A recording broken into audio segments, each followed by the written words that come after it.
Bismillahirrahmanirrahim. Assalamualaikum warahmatullahi wabarakatuh.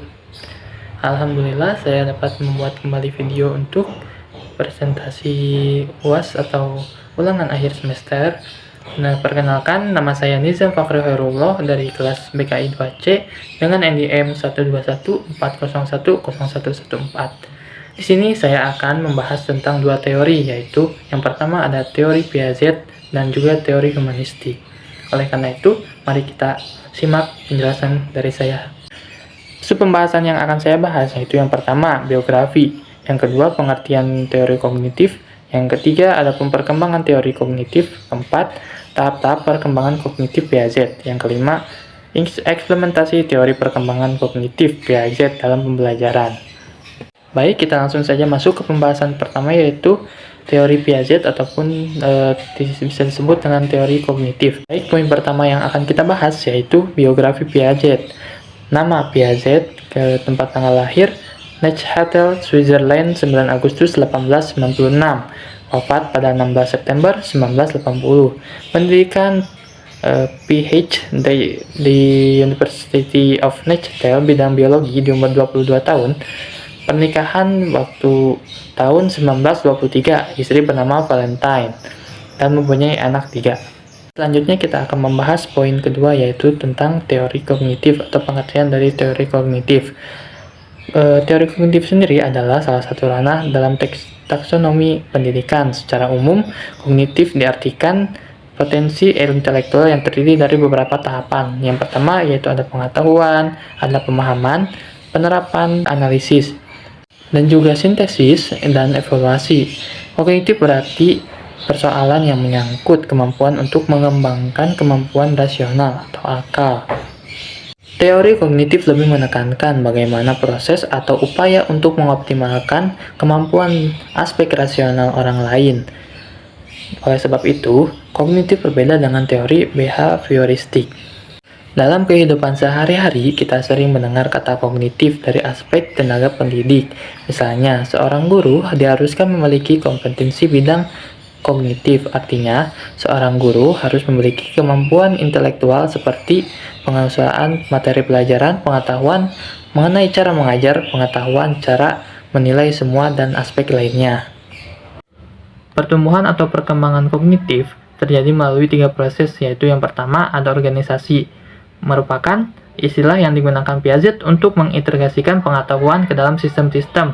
Dengan kata lain, organisasi adalah sistem pengetahuan atau cara berpikir yang disertai dengan pencitraan realitas yang semakin akurat.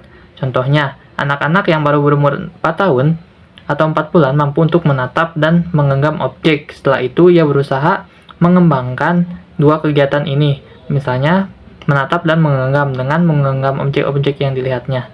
Dalam sistem kognitif, organisasi memiliki kecenderungan untuk membuat struktur kognitif menjadi kompleks.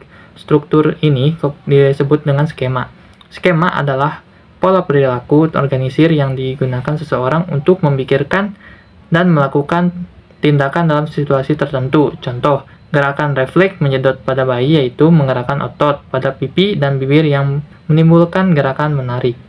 Selanjutnya, poin kedua yaitu adalah adaptasi. Adaptasi merupakan cara anak untuk memperlakukan informasi baru dengan mempertimbangkan apa yang telah ia ketahui. Adaptasi ini dilakukan dengan 2 langkah, yaitu yang pertama ada asimilasi.